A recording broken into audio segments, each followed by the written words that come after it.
Hi everyone, welcome to Crytivo Connect. Today we're connecting with our developers, Power to the People. The game is Power to the People, but the team is Hermes Interactive. And today we have Federico with us, with his team. If Federico, you can present your team to us, and we can meet these guys for the first Yes, time of ever. course. Hello, everyone. It's good to be here with you in Crytivo Connect. As Alex said, my name is Federico. I'm the lead developer and creator of the original concept for Power to the People.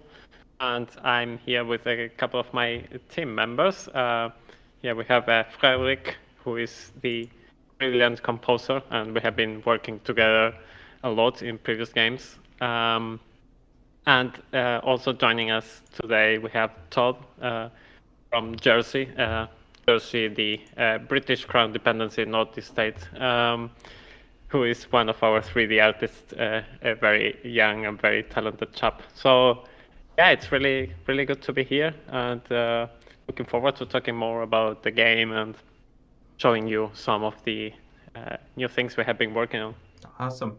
Yeah, and we have Sasha as well, our business partner, my business partner and COO for Crytivo. So he's gonna help me Hello, to guys. to, to host this crazy show, the podcast. So things are gonna be wild. So keep connected.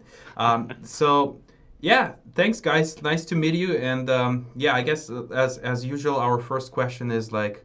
Um, you guys, what inspired you to make this game? Well, I would say, like, first, I would like to tell what the game is. So, Power to the People is a electricity management game. Like, you manage your own power grids, build a city. Well, not to build a city, but like the city is constantly expanding, and you manufacture and connect some electric plants and other source of energy, and trying to kind of like catch up with everything. So it's pretty fun and unique concept.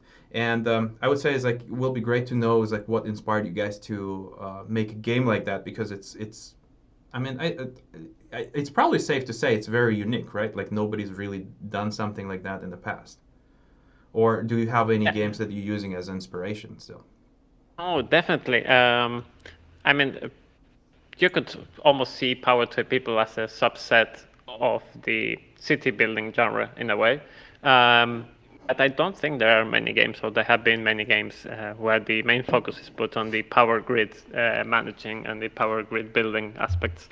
As you said, it's a resource management game. It's supposed to be quite fast paced. So you have these cities that are always expanding and always growing, and your job is to keep building new infrastructure and try to repair things and keep things running smoothly. Um, and I think, the inspiration comes mostly from always for most of my life, having a fascination with the city building genre, growing up with games like the SimCity series. So I think that's part of the reason why we ended up deciding to make this game. And also, I think it's a good intersection because I have always been fascinated by engineering and by the way in which we as humans are constantly building these massive machines to make our lives easier and better. So I think it was a perfect intersection between my interests, and I think it ended up being almost natural to make a game like this. Yeah, it's also a challenging task to kind of like come up with this original idea and just like start pretty much from scratch. It's just like coming out with like zero information on like how to treat the game design for games like that. You know, it's like and you still have to kind of have a good entrance to the game, because like to me, like electricity is a very scary thing, right? And it's like I know nothing about electricity, and playing your game, I felt like pretty well. I won't say safe, but it's like it's easy to understand, you know, what's going on and what you need is like, so it's not really simulated like crazy to the core, you know, it's like where like you have no idea what's going on and you have to take like engineering classes to understand like what type of generator you need and transformers and stuff like that. So yeah, you guys are definitely doing a good job on that. And I think you are spot on in what you're saying, right? One of the big challenges has always been, okay, how do we get the balance right? You don't want a game that's way too easy and way too casual. You also want a game which you need a PhD in order to be able to understand what's going on. Yeah. And I think it's a very, very delicate balance. And it's really, really hard to get right. But I think so far it's been working with the demo we have released as part of the Steam Next Fest. I think most people were able to very quickly grasp, okay, this is what the game is about, this is how it's played. So I think that so far that's been going well. And of course, you always have people who maybe have a background in electrical engineering that they're expecting a higher degree of complexity, and then you start getting tempted, right? It's always this temptation to say, maybe we need to incorporate a power factor correction and the DC power lines and whatnot. And then at some point the game becomes too complex and it stops being fun. So yeah, we're always trying to find that balance and trying to get things right. Yeah, that's great. That's great, and you're definitely doing a great job. I think because yeah, it's like it's so easy in the game development to just get excited about game features, right? Like it's so easy to just like, oh, what if we'll add rockets, or what we'll add that, or what if we'll add that, you know, this simulation, that simulation, and then it's like the ideas are so easy to come up with, but implementation and actually making them work together is so much harder, you know. It's like, and yeah, keeping yourself a little bit your ties tight, you know, is very important in the game development.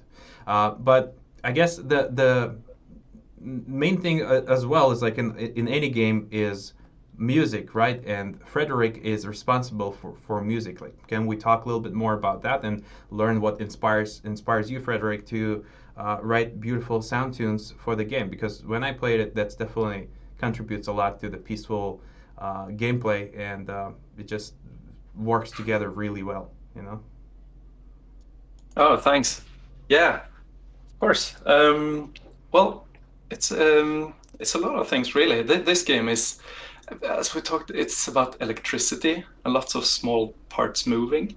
So I wanted to recreate that in a way, and so I gained a lot of inspiration from like 1960s modernism music, like Steve Reich, Terry Riley, and Philip Glass, stuff like that.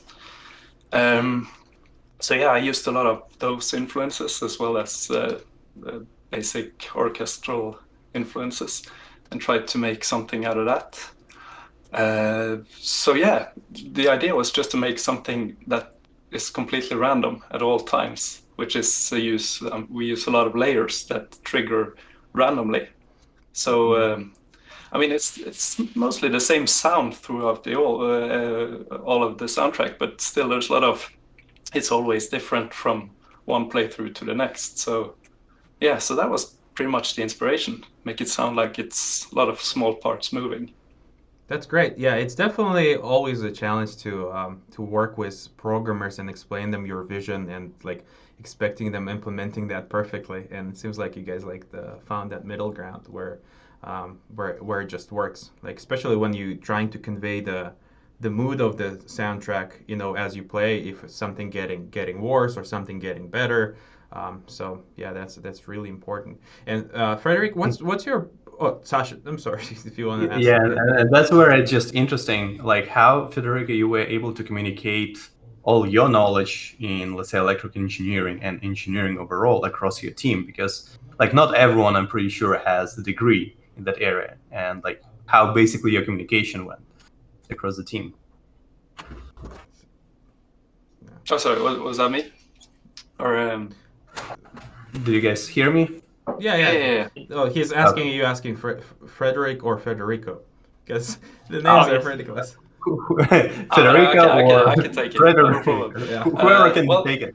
As Alex said, just to answer that as well, thing about the middle ground is we're at this project we're using a middleware called Fmod, which is sort of a program that you have within the game, which allows me to do the implementation half the way. I can use it sort of like a digital audio workstation, not exactly that, but I can implement files there and decide some behaviors and add some parameters, and then I tell Federico what the parameters are controlling. And Yeah. like, for instance, there's a parameter going from 100 to 0, which we have coupled up with the customer satisfaction in the game. So we tell that to follow that. So whenever customer satisfaction falls from 100, it affects that parameter, which again affects how intense the music is, because that gets more intense as everything goes bad.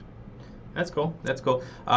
Federico, maybe you can stream the game while we talk about it, because like there's some new people that gonna see it for the first time ever, and at this point they kind of have to imagine what we're talking about. You know, it's like so it will be nice to have it running in the background as well. And yeah, that's great. I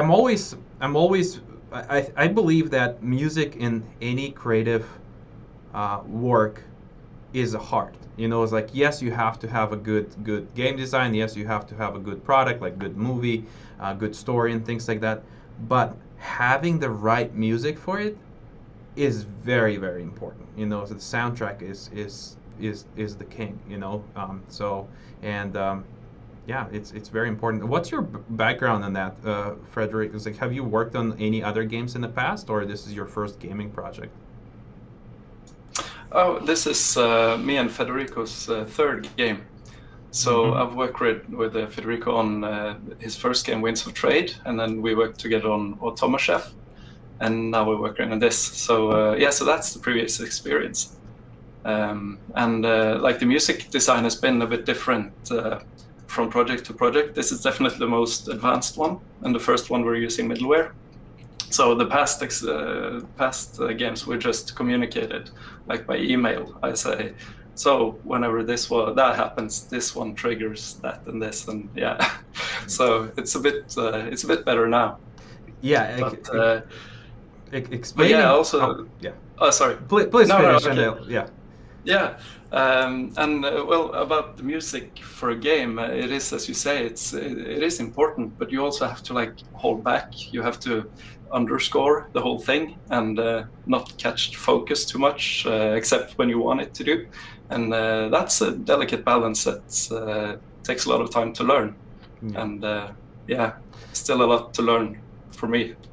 Yeah, for sure. It's always, as a creative director myself, it's like I find like great challenges in explaining our composer what I want. It's like the music is one of the hardest things to explain to someone. It's like you literally have to, it's like, I want that tush, tush, tush, you know, it's like, or have some like the only way to explain what you want is showing the references, you know. It's like, hey, I want it to be like that, you know. It's like but other than that, it's like, yeah, it's almost impossible to explain tunes, you know. It's like verbally.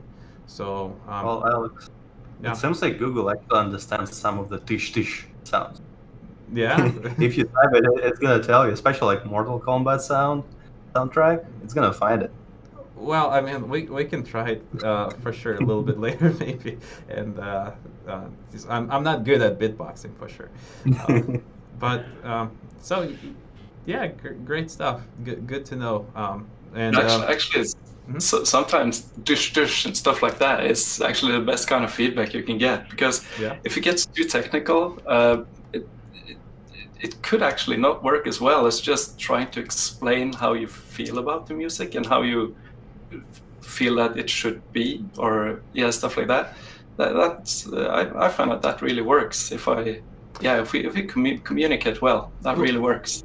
Well, you see, my worry is like even explaining tish tish part is like I'm not sure even if I'm expressing that, like taking from my mind and expressing that to you correctly. You know, it's like when I work with a composer too. So yeah, it's a delicate process, and I definitely admire your craftsmanship. You guys are doing great jobs, like for sure. Without you, the projects are not going to be as vibrant as they are. You know, so yeah.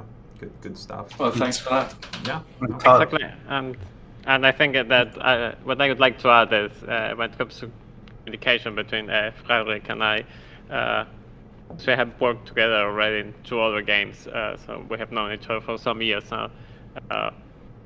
I think, to put it simply, I think I just completely trust him. So whatever he wants to do with the music, I know it's going to be great. So just okay.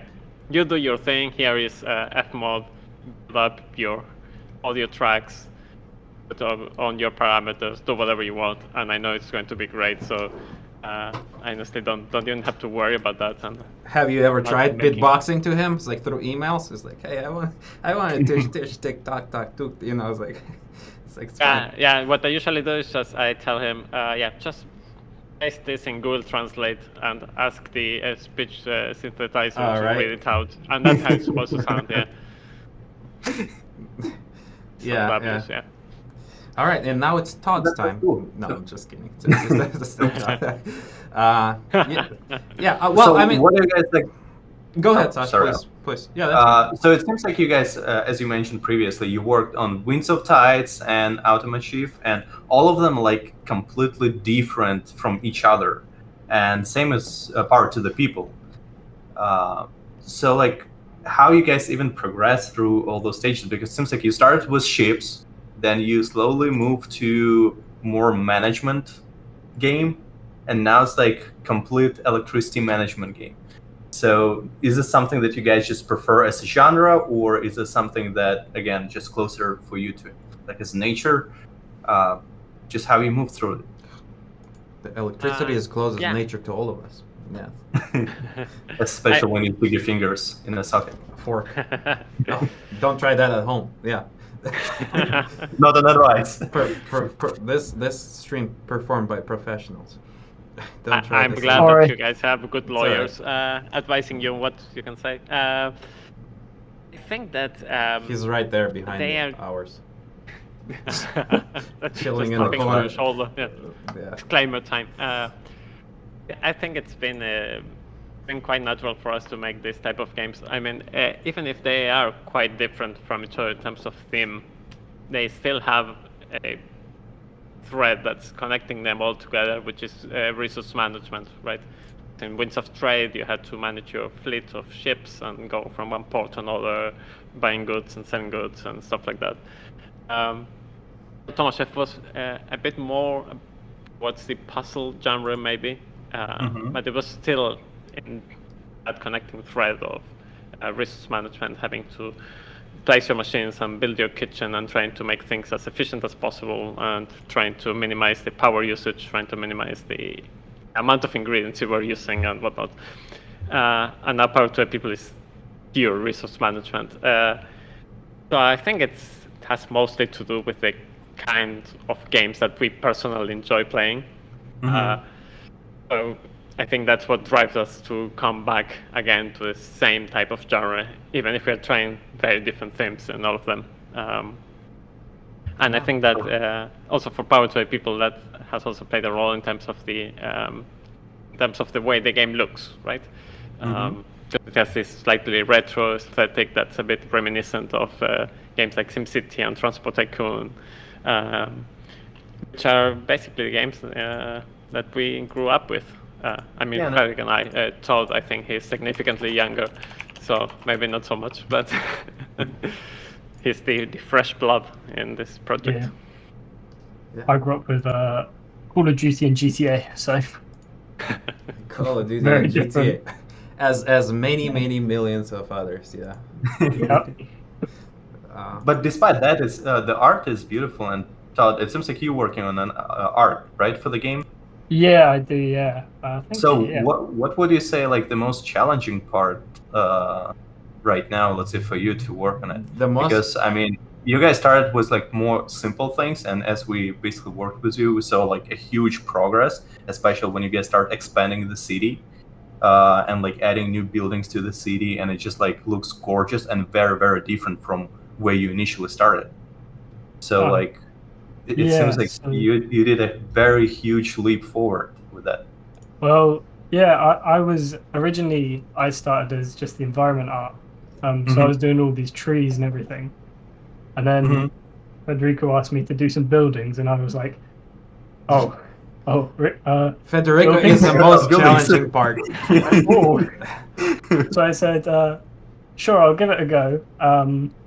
Don't hate me if it's bad. And so I did a little like trial building, and then we went through with it. And then I think the most difficult thing is like trying to get the architecture style right for the Mhm. place you're trying to like Oh, yeah, that's. trying to show. Mhm. So you have to do a lot of like in-depth research, and the countries that we have are some of them are quite difficult to even get any like building photos of. They're just really similar, and you have to go into like loads and loads of depth trying to like scour the internet for images. Mhm. So I found myself on loads of like agencies selling houses and stuff. So I'd keep getting ads about houses in Agra or something, and I'd be like, wow, this is a different house. Yeah. But yeah, the actual like modeling of it is so fun so fun to do, and it's just so nice when you see your house like it's finally like looks like what you wanted to model. But definitely the most difficult bit is replicating it and getting Mhm. everything right. And just to give a little bit more context to the people who are watching us today, in part to the people, you will be able to basically help with electricity in different parts of the world. So it's not like you're just playing on one specific map and you're growing your city. It's more like you're traveling across the globe. Like you can be in France, you can be in US, you can be in Canada, all over the place. And therefore, that's what Todd is basically mentioning, that it's very hard to replicate certain style of those cities and basically convey that this is what it Yeah. is. Well, It's like on top of I it, was I good. think. Oh, I'm sorry. It's like. No, It's no like worries. You go ahead. Go ahead. yeah, I'm just wanted to add is like on top of it, I think like you have great limitations of minimalism, right? Like you have like very limited amount of polygons to work with, and even though it looks simplistic and kind of conveys the message that it's easier to make things like that, but in the reality, it's actually opposite because your hands are tight, you know, it's like and you have to express your vision in very limited with a very limited rules. So can you tell us a little bit more on how you handle it and what's your bottlenecks over there? Is like how do you overcome Oh, that?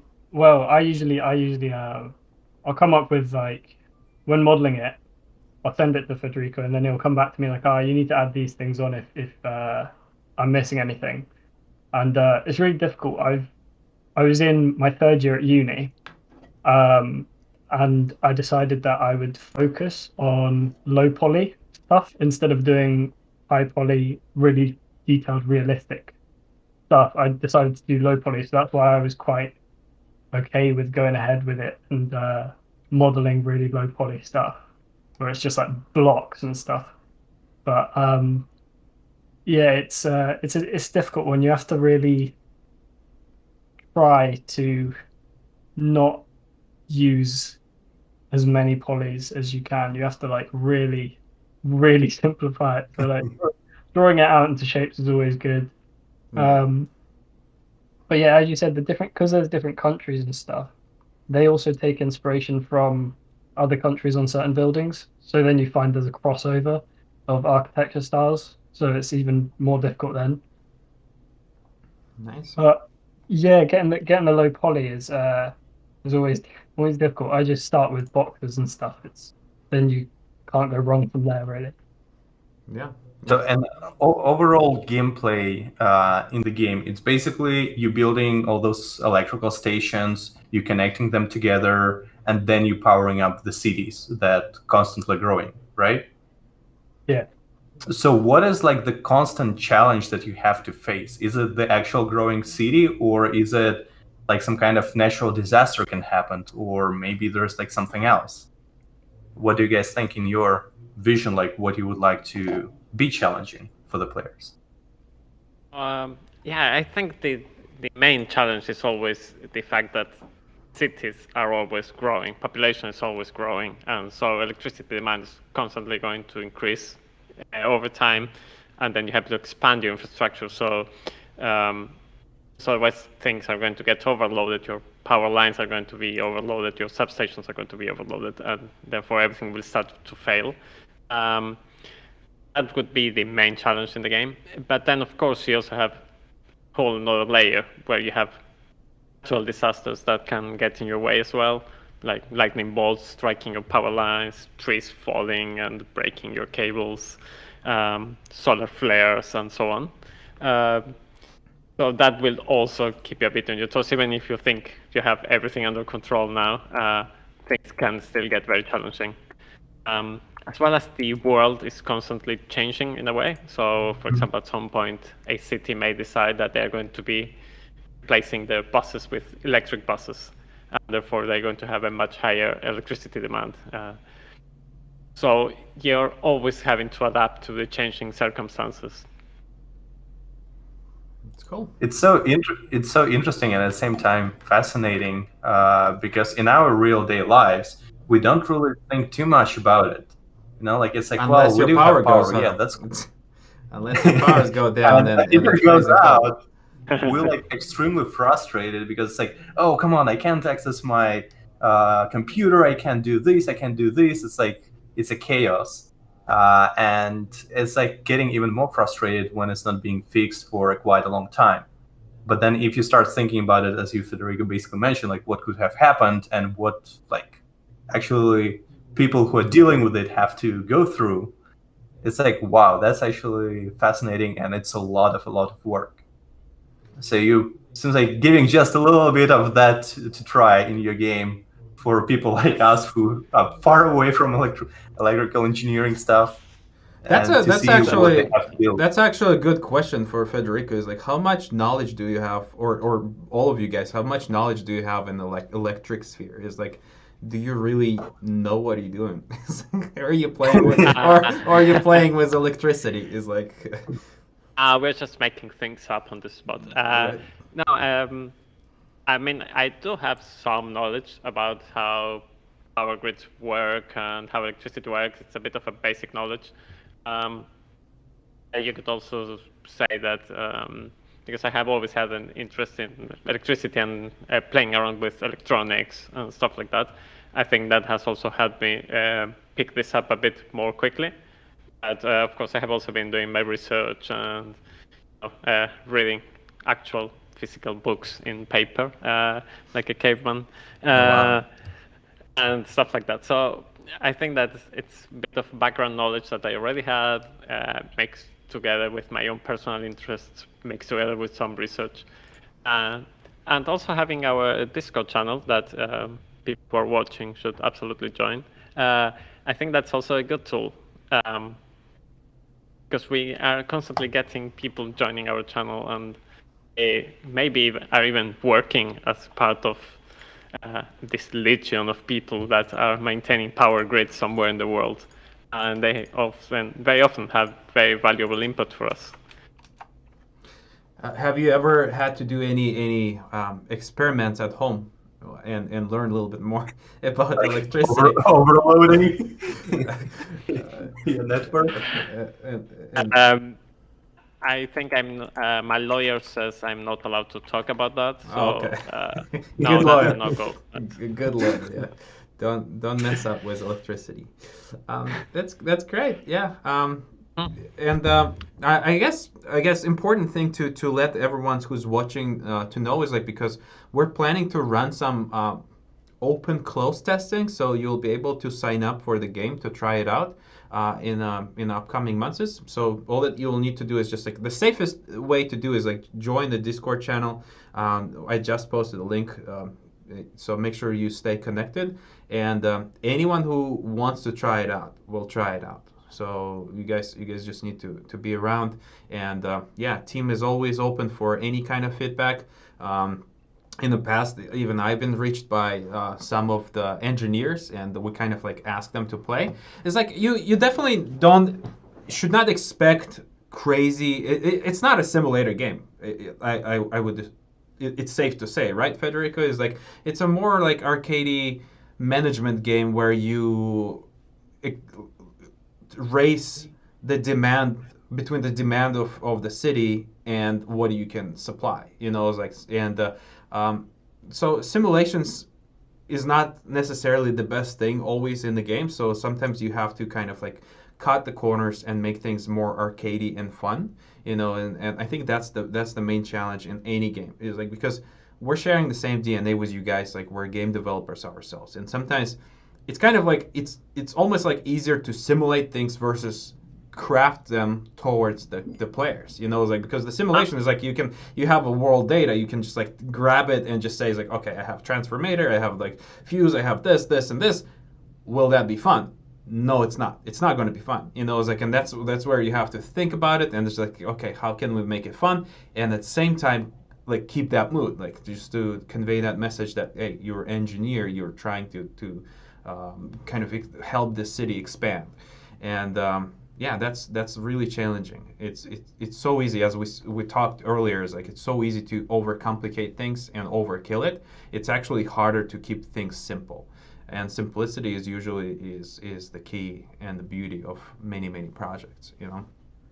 Not to take away from like simulation games. I think simulations games are great, but like, it's just different type of genre, you know. It's like, attracts like different type of people.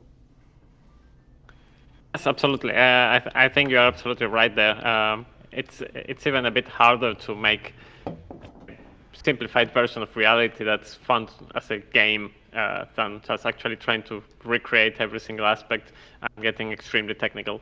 So yeah, in that sense, I would say this is not a simulation. Some simulation aspects, and it's of course very much grounded on reality. So the things that's happening in the game and the way the overall way the power grid works is similar as how it works in reality. But it's not definitely a hardcore simulation. Don't know that companies are going to start using to plan their real life power grids. Hey, or anything wait, like wait! If you're interested, we're gonna license that. It's like, so.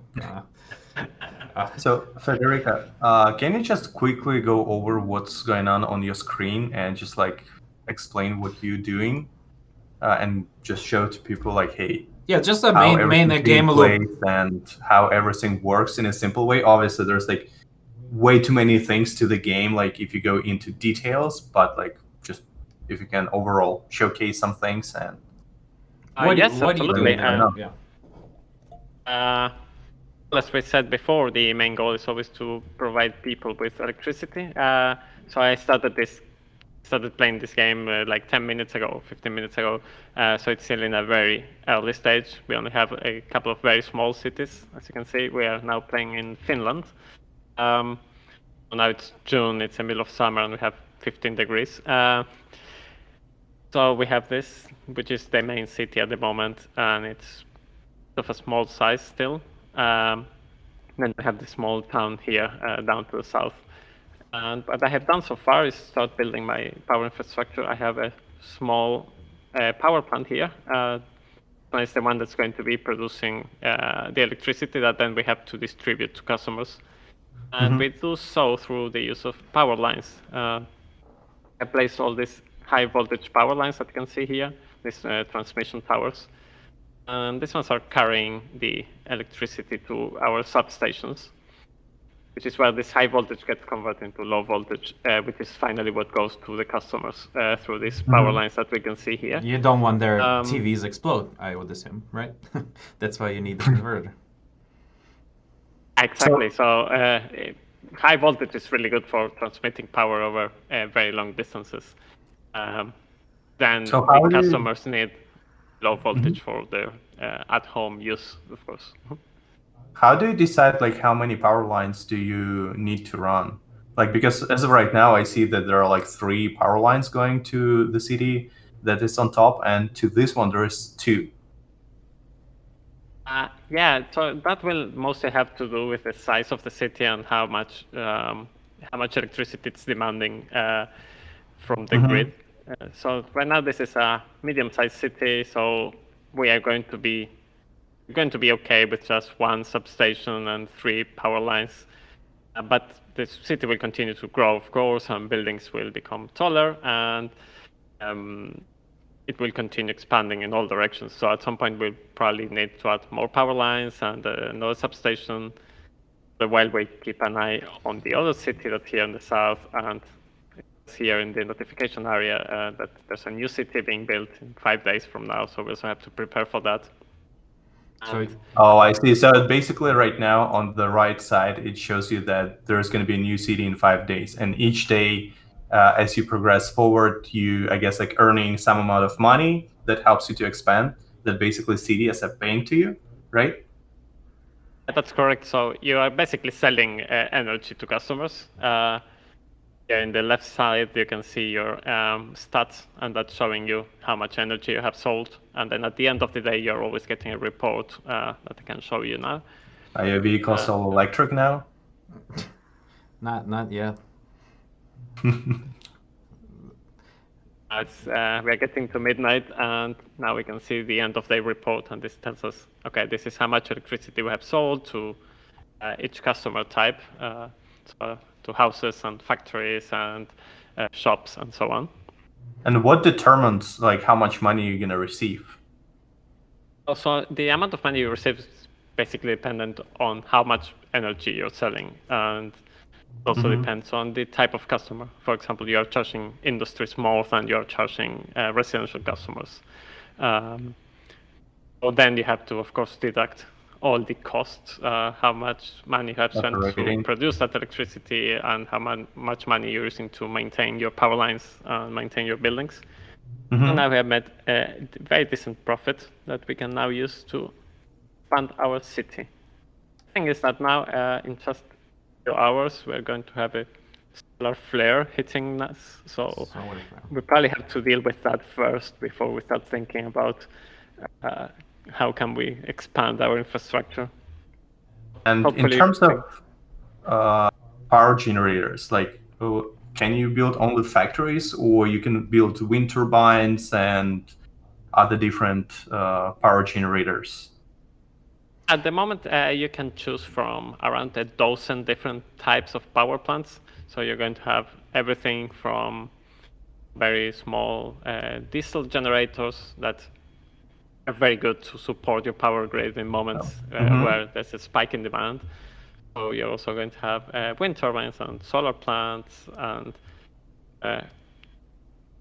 more traditional electricity generation types, such as coal and gas.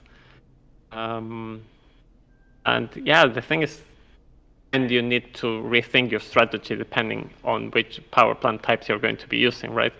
So if you're building your whole infrastructure on solar, you're probably going to need to combine that with energy storage. Otherwise, what are you going to do when it's nighttime or when it's cloudy? It's usually a good idea to mix and match some different types of electricity generation. So you might have some more stable power plants for your background load, the load that's always there. And then you can use solar and wind to complement that. It doesn't matter in which part of the world you are, and you would use like different types of power plants? Absolutely.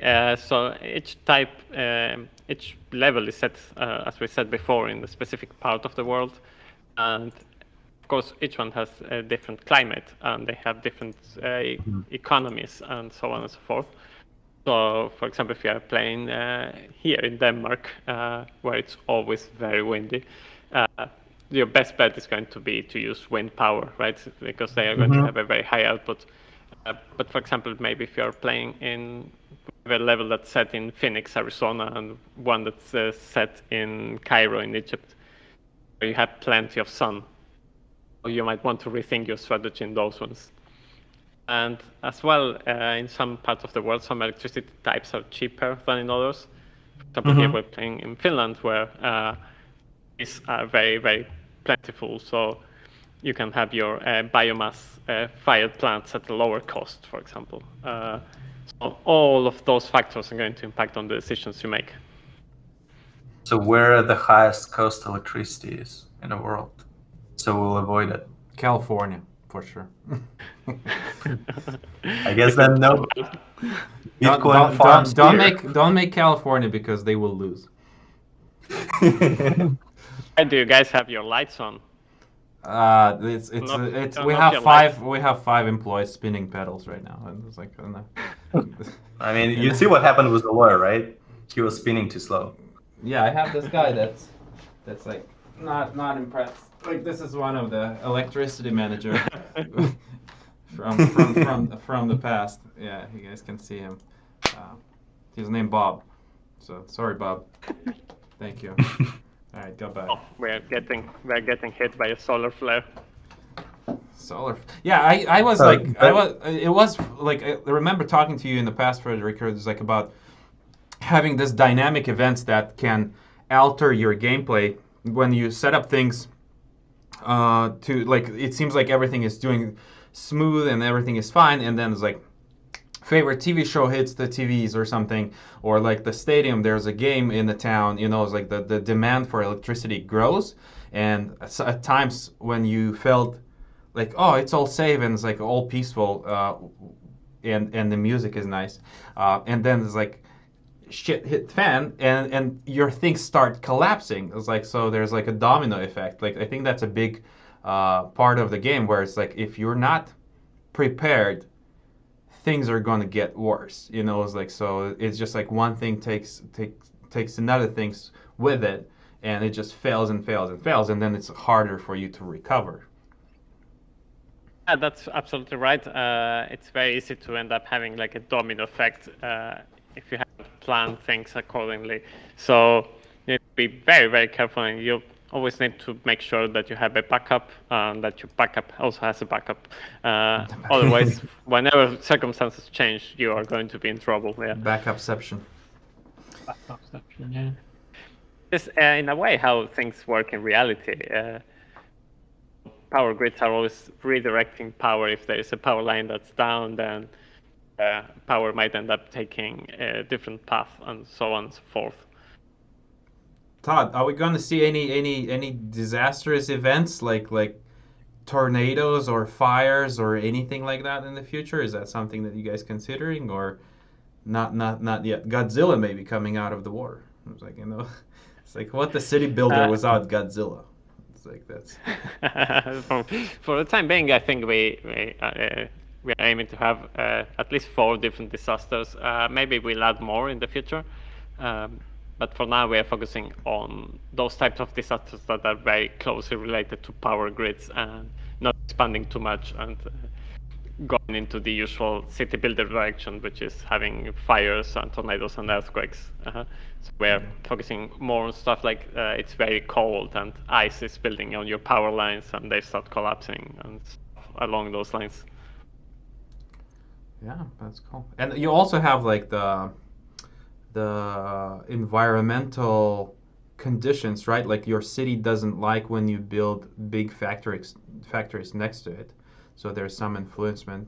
So I played it in the past, and I found a few loopholes, and my game didn't look that right, because I just like overkilled it with millions of lines, and yeah, I kind of like found that like little loophole, and beat the game with the boss. Or it's just city paid you too much money, and then there is a question why. Yeah. Of course, that's a loophole that we are going to fix. So enjoy it while you can. So at some point, if you are got the building new a city, million... I think. Yeah, I did. So the new city just spawned. The mini one, the small one. Yeah, so now we have 3, and we have to You find have a way to run it through the water now. I can run it through the water. Yeah, that should be fine. And it seems it shows you that biomass plant is going down for maintenance in 4 hours. Is it something that you should also keep considering while you're playing, that like certain power plants might be just shut down for maintenance, and you have to, like you basically mentioned, have a backup for another backup to actually sustain that maintenance period? Yeah, you either have to have multiple power plants, or you have to have some energy storage facilities. So while your power plant is no longer generating any power, you can at the very least, keep the lights on in hospitals and very important buildings, because otherwise your customer satisfaction is going to tank very quickly. So it's good that you reminded me that, so I can use some of my research points now to unlock this technology here in the research tree that's called staff training, and that allows me to reduce the downtime when we're performing maintenance by 50%. I think that...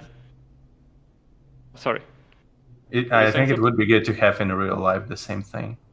Reduce maintenance time by 50%. Can I have it now, please? Just by pressing a button, yeah. Yep. Sasha is playing too many God games.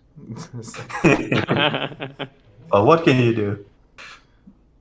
I think I'm going to do that, and I think that by having this technology and having some energy storage, we're going to be fine while the biomass plant is down for maintenance. Maybe So I'm going to.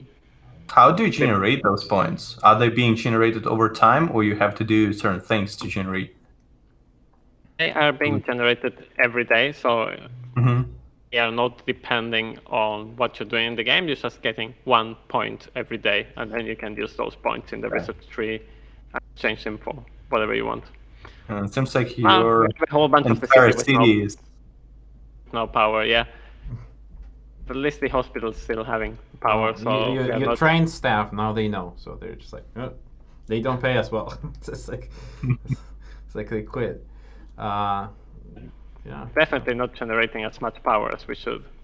We need another power plant. Well, it's surprisingly very challenging game. It's like I remember even Dave, our QA tester, has like been always reaching you out. It's like Federico, it's like so hard. It's so hard. It's like we need to tone down the difficulty level because that's another problem with developers. Is like when we develop our own game, is like our vision becomes tunneled, and we know exactly how to build, when to build it, and how many.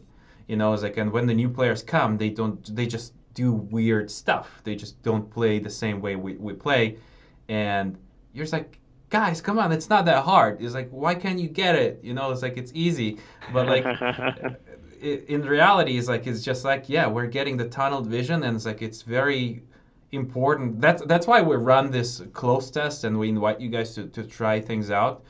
So that we can tweak things, because like there's usually it's really hard for us. And what we're looking most of the time, like when the game is free and when the people trying it for free, negative feedback is so much more valuable than positive feedback, because the positive feedback is cheap. Like it's easy to get it because person tries the game for free, so they absolutely don't want to be an a-hole to you and say like, your game sucks, man. It's like, thanks. It's like we don't like that as a human being. It's like it's so much harder to go and give a constructive negative feedback and say, it's like, Federico, thanks for letting me play, but I don't like it. That's a very valuable person. Like, we want to talk to you. It's like we want to understand why you don't like it and what can we do to improve it. Because yeah, positive feedback is easy to get. Negative feedback is easy to get when you sell it. But when the game is free, it's really hard to get the negative feedback. So people are just being too nice, and that's unfortunately hurts the project a little bit. And like we're always have to chase these people and see, it's like, hey, why did you left? Why don't you like it? Why don't you play it? And that's why it's important to get some fans to play it and get the honest opinion, because our friends and family is not a good feedback. It's like they're gonna love it. They're gonna be like, oh, that's the best game I ever played. You're doing so good. Yeah. So yeah. So negative feedback might hurt your pride a little bit, but it's definitely much more useful. So you can continue making the game better and trying to get, once the game is out there, once you finally reach the release date after years of working on it, so it can be the best product it can possibly be. We're coming after Fortnite for sure. It's gonna beat that one. But I think it's good to stress out that like constructive feedback is good, because like, yeah, when you receive negative feedback, I don't like it, and then it's like, that's it. You have no idea what the person didn't like, and you need just a little bit more elaboration. Like, hey, I see you have like 5 buildings, and I would really enjoy to have way more variation of buildings. But as of right now, with 5 buildings, it might be not good enough for me. It's not satisfying for me. So like that kind of feedback is very valuable, because then it just provides us with a ton of information, what the people prefer and what they would like to see in a game. Because yeah, quite often we can see that some people are just like saying, oh yeah, that's not my type. And it's like, okay, well, you played it, which means clearly that it's something that you get interested in the beginning. And like maybe you didn't just see specific, maybe like you wanted to play shooter inside the strategy game kind of, and you saw it somewhere in a trailer, and it's still going to provide us a lot of good information, because if it is the truth, then we probably need to rethink how our trailer is and like remove those elements that tell people that it's a shooter. Tell it that to kind of mobile stuff. games. Yeah, tell it to mobile. Well, mobile games is a little bit different story. It's all about like how to get forward and how to get Well, as many it's people. the as mobile possible. games. They're less Oh, personal. oh. Like PC. Oh, you got the explosion. Here we go. Oops. I'm having some troubles right. here. Developers losing their own game. That's how hard it is. I Yeah. am not dead yet. Still have a fight in me. Yeah, mobile game ads are just different. Well, yeah, I was like just recently, my wife downloaded the game and he saw like completely different ad, and she downloaded the game and the game is completely different, and she continues playing it, and I was like, why are you doing this? Is like, the thing is like it works, like it works on psychologically. As long as your game is fine, people download it, and because that's why they're doing it. You know, it's like they hook up people with ads, something like very satisfying. You know, it's like something that looks like, oh, like I can pour the lava on this gnome and save a princess or something. You know, it's like your typical ad. You know, it's like because we're all a little bit sadistics inside of us and want to see what's gonna happen with that gnome. It's like or orc or whatever. And then you go and play the game, and it's actually like they hook you up, and there's like, and that's what happened to her. It's like I was like, you should be mad. It's like you shouldn't play this game. It's like just throw the phone in the window and be mad. I don't want you to enjoy this because they fooled you. But unfortunately, it is what it is. Like those are work. Like it doesn't work with PC games, or because we have communities. Like our communities will not let us do that. They're vocal. They will be like, "Whoa, you guys are dirty. Like, why are you doing this?" You know, it's like, "Here's your negative feedback."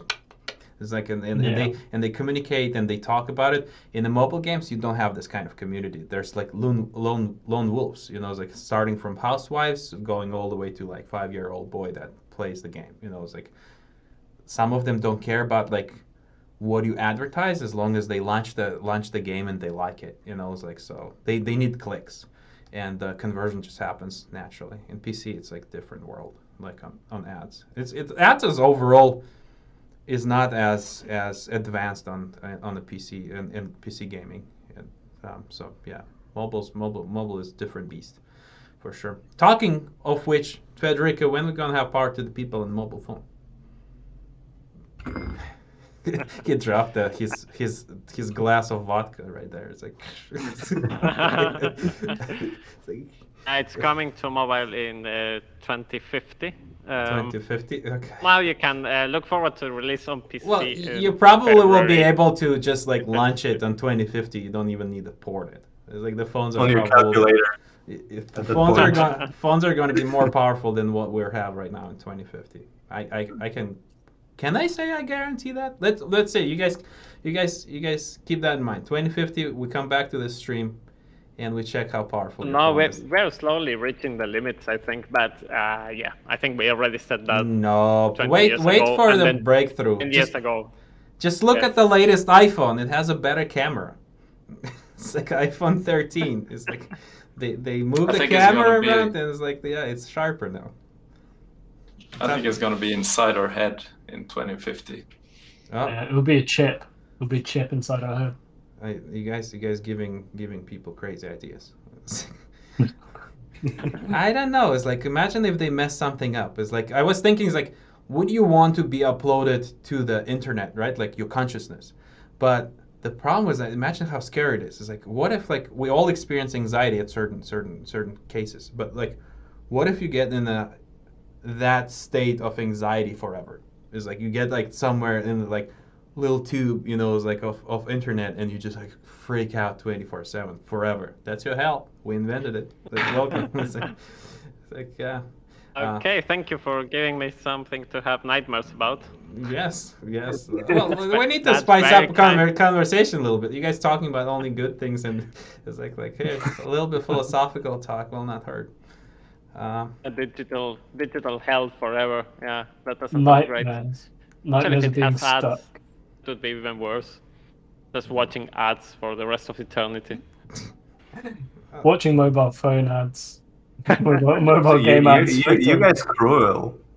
Yeah, Sasha know where he's gonna go online, right, Sasha? It's like, you pick the place to leave. It's like, but yeah, no, I mean that's To cool. me.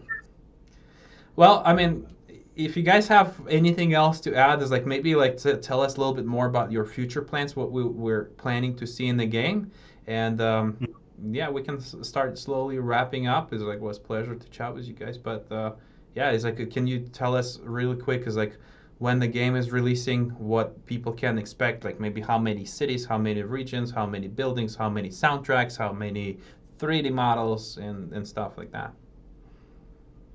Yes, absolutely. We finally have a release date. It took us some time to get there, but When now you we said have a that, the release lights date, got and it's on. going to be going to be February the 8th, 2022. So just a couple months from now, a few months from now. And we are still working on the game. We're still adding some very exciting new features. The latest thing we have added is a Sandbox Mode, where you can basically control every single aspect about how you want to play. You can choose your own level. You can modify the climate.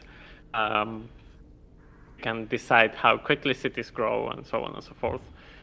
So that's one of the new things we have been working on. And we are aiming to have a total of 14 different levels. They're going to be set for the world in all 5 continents. So we're going to be able to play in Nigeria and in Egypt and in Cambodia, Australia, the US, and so on. We are aiming to have around a dozen different power plant types, and then all of your other supporting buildings like switching stations and substations, lots of energy storage solutions for you. Yeah, and one of the things we are also going to be adding to the game shortly is we're aiming to have an online leaderboards feature where every week there will be a new challenge. Crazy challenges like you have to play in Finland, but it's always going to be 40 degrees and you can only use diesel generators. Give it your best shot, and then you will be able to compete with other people online to see who can find the best solution to that problem. So then you will have a new challenge coming up every week. So that's also going to be very, very exciting. Cool. Yeah, that's cool. And cool. Yeah, I would say you guys make sure who's watching us wishlist the game on Steam. It's important for us because the more wishlists we get, in the better places we can show up on Steam. So if you guys can be so kind and just like go on Steam and find the game, or we can put the link on the chat as well for you, so you can wishlist it. Every bit counts. So developers hard at work. We're making sure that the game is fun. Close test coming soon. Join Discord for that. And yeah, guys, thank you very much. It was a pleasure chatting with you. Nice to meet you. Federico, Frederick, and Todd, you guys are doing a great job. Thank you very much. Thanks for finding time to chat. And chat, if you guys want to meet with somebody else in the future, let us know. Follow us and subscribe. And yeah, you guys, if you want to add a little bit more and say your final words before I click, I shut off the electricity, so please do it. All the energy. Yeah, it's been an absolute pleasure to be here and to share more about this project that we are, I think we all are very excited about. Maybe now Fredrik and Todd are going to tell me, no, yeah, we don't really care. But no, we are actually very excited about this. So it's been great to be able to share this with you and to talk more about this game. Yeah, absolutely. Thank you very much. It's been amazing. Yeah, I just want to say thank you to you guys. Yeah, this is my first ever game, so it's gonna be like it's mad to be released so soon as well. Yeah, awesome. The first of many. Yeah. Yeah, thank you so much for having us. Yeah, you guys are very welcome anytime. So yeah, I would say we can meet again in near future as well and show more updates about the game. Hopefully we found a few more new fans for you guys. So anyone who has been watching us, if you guys like the game, please make sure again join the Discord and the close test. We will be looking for negative feedbacks only. No, it's like you don't have to be negative, but like honest feedback is the value. You know, it's like check out then our all game. the developers will be depressed. Yeah, the more active you are, we always check Discords, and like we're gonna invite you to check our other games as well. So thank you everyone very much. Stay safe. So there's a plague around us. So yeah, just be safe. Absolutely. Thank you all. Sasha, thank you very much. Federico, Frederick, and Todd. Guys, awesome. Thank you very much. Yep. See you guys Thank later. you very Great, much. guys. Thank you, Alex. Pleasure chatting. Have a good one. Cheers. Bye-bye. Yep. Bye-bye.